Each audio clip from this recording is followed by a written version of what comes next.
Pemerintah jangan dulu melakukan penyuntikan dana yang diminta, tapi harusnya pemerintah melakukan audit terhadap proyek kereta api cepat ini. Jangan minta kepada APBN dengan alasan APBN ini kita lagi digunakan untuk menyusun pemulihan ekonomi yang lebih kuat di era pemulihan ekonomi ini. Nah, saya kira itu yang harus diadres pertama kali.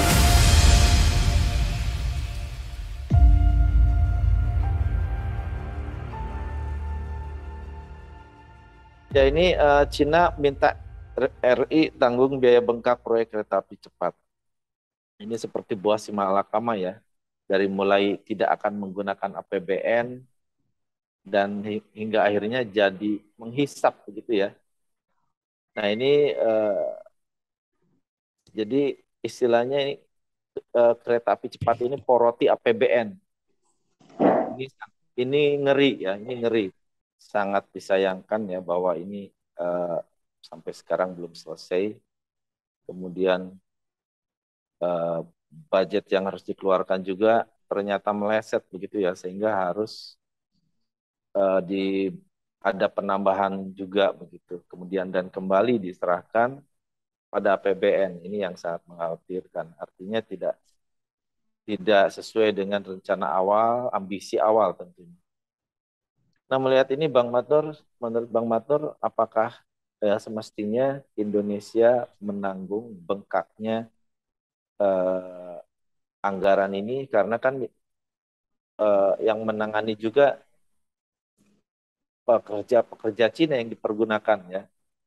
Kemudian ini di awal kan sudah ada ketetapan biaya begitu sampai membengkak ini, apakah ini tidak menyalahi dari MOU awal? Silakan Bang. Iya, saya kira Bro Eko, kereta api cepat Jakarta-Bandung ini adalah proyek yang seharusnya dari awal Indonesia konsisten dengan kesepakatan di awal dulu bahwa tidak ada uang APBN yang diinvestasikan ke sana. Karena memang feasibility study-nya itu adalah feasibility study business to business.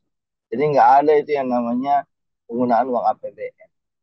Dan saya kira kalau seandainya sekarang dibutuhkan dana tambahan ya karena medannya yang tidak bisa diatur, maka menurut saya uh, pemerintah jangan dulu melakukan penyuntikan dana yang diminta, tetapi harusnya pemerintah melakukan audit dulu, ya audit terhadap proyek kereta api cepat ini. Setelah diaudit ada temuan-temuan yang mencurigakan dan begitu tidak ada, misalkan tidak ada ya semuanya dianggap wajar, maka pemerintah harus menugaskan kepada direktur PT KAI untuk berpikir menggunakan dana yang tersedia di dalam BUMN itu sendiri. Jangan minta kepada APBN dengan alasan APBN ini kita lagi digunakan untuk menyusun uh, pemulihan ekonomi yang lebih kuat.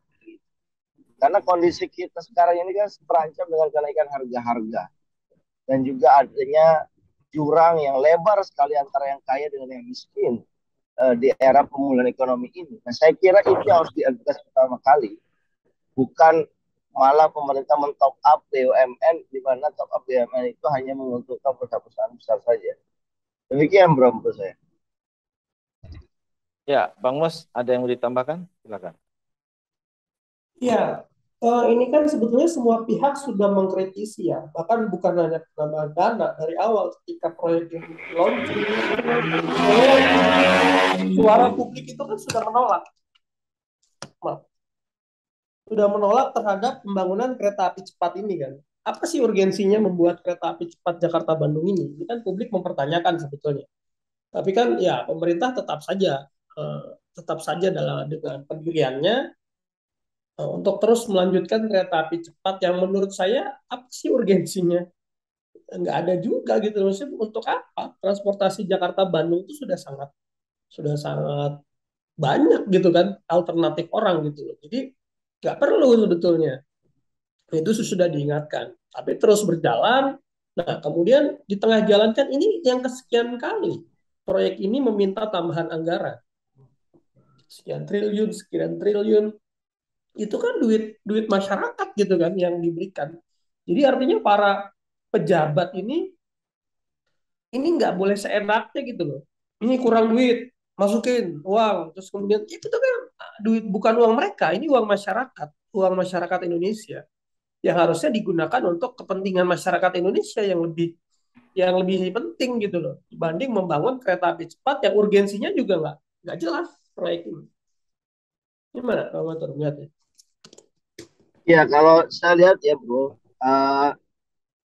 BUMN yang selalu minta top up ya, minta penyertaan modal negara, ya padahal itu adalah proyek yang sebetulnya awalnya itu bisa memiliki kelayakan bisnis yang kuat, maka ini menandakan bahwa ada something wrong dalam proyek ini, bro. Nah, ini yang harus diinvestigasi. Nah, kadang-kadang begini juga, yang ini harus kita waspadai. Ada proyek-proyek yang akhirnya kemudian pemerintah biayain, pakai uang APBN. Tapi begitu proyek itu selesai, maka maka yang tadinya dibiayai oleh APBN, kemudian berpindah jadi punya pemilik swasta.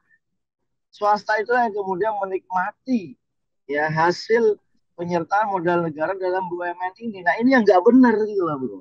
Ini harus diusut tuntas gitu. Dan saya kira di kesempatan kali ini kita minta ini harus ada pengusutan tuntas terhadap PT Kereta Api Indonesia China ya, yang menyatakan bahwa katanya mereka menanggung kerugian. Ini harus dibuka selebar-lebarnya biar kita tahu bahwa apa masalahnya. Kalau misalkan masalahnya adalah memang ini berbiaya tinggi, ya mungkin kita bisa artikan ya. Saya kira itu ya. Ya, baik. Ini kalau kita melihat, kita pernah membahas tentang apa tax ratio ya, tax ratio yang memperlihatkan bahwa eh, kemampuan pajak kita rendah. Kemudian kita diperlihatkan juga mengenai kerentanan Indonesia terhadap krisis ya, dan kemudian eh, debt service ratio juga yang memperlihatkan bahwa Indonesia trajektorinya mirip dengan Sri Lanka ya. Nah, artinya kebijakan-kebijakan yang diambil pun seperti halnya resiko yang terjadi di Sri Lanka, di mana proyek-proyek infrastruktur yang tingkat kemanfaatan ekonominya rendah itu menjadi uh, ya jor-joran ya. Nah, ini juga seperti proyek kereta api cepat ini jor-joran juga ya dengan APBN. Sementara ada hal yang lebih penting ya, lebih urgen itu masih banyak yang belum mendapat perhatian begitu. Nah, tentunya dengan adanya proyek kereta api cepat yang memoroti ya istilahnya menghisap anggaran APBN ini tentunya akan menjadi hambatan ya, akan memperlambat proses pemulihan ekonomi menurut saya begitu. Jadi hal-hal yang sifatnya tidak apa istilahnya infrastruktur besar yang kurang kemanfaatan ekonominya kurang, itu tentunya akan Indonesia itu akan kekurangan anggaran untuk hal-hal yang sifatnya pemulihan pemulihan ekonomi gitu. Nah, tentunya perjalanannya atau kecepatannya itu akan terhambat, menjadi lambat begitu. Tapi kalau fokus untuk mengatasi pemulihan ekonomi dulu setelah semuanya normal lagi atau sudah memungkinkan, baru dilanjutkan, itu ada hal yang masuk akal begitu. Nah, ini seperti buah si malakama ya, ini dari 2014 sampai sekarang belum juga selesai. Artinya ini ada masalah besar begitu. Ya mungkin itu ya yang menurut saya. Bang Mus gimana?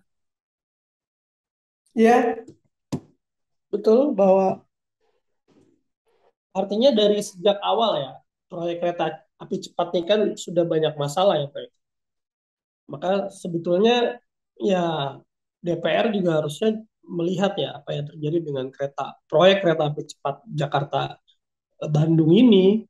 Karena ini kan yang awalnya bisnis to bisnis B2B kemudian jadi government juga harus ikut masuk ya uang negara. Yang padahal keuangan negara kita ini kan sedang tidak baik-baik saja, artinya sangat terbatas. Dan itu mestinya kan tadi digunakan untuk kepentingan masyarakat yang jauh lebih penting. Itu mungkin Bro Eko dari saya. Ya, baik Bang Mus. Ini Bang Matnur kayaknya hilang sinyal ya. Oke. Mungkin sudah cukup ya pembahasan Sudah kita ya, cukup Bro Eko? ya. Oke, Iya. kita cukupkan saja sampai di sini eh, untuk JSA kita hari ini, dan terima kasih atas perhatiannya. Sebelumnya jangan lupa untuk subscribe channel Ahmad Nur Hidayat, dan kita berjumpa kembali esok. Ya, Bang Mus silakan untuk menutup. Oke, Jangan mungkin sampai. cukup ya, langsung ditutup Bro Eko saja. Makasih Bro Eko, Bang Matur yang sudah live duluan pada JSA kita hari ini. Ya, Assalamualaikum warahmatullahi wabarakatuh. Waalaikumsalam warahmatullahi wabarakatuh. Sampai jumpa.